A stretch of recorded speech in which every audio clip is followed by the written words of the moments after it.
Football New South Wales hasn't told me as yet what's happening with next year. So far there's two decisions whether I either go down as a Commodores club to the Premier League or they're deciding whether to make it a 10-10 competition. I still haven't got a decision no matter how much I've tried to get it before the presentation. But sometime soon I'll be able to let you all know.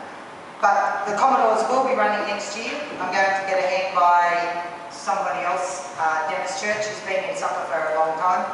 He's going to help me out next year, no matter whether it's in the higher or the lower comp. We will let you all know. I do not want to lose any players or any coaches, seeing I've got some really good coaches these days. I appreciate all your help all this year. Thank you very much, guys, coaches, managers. You deserve a great effort.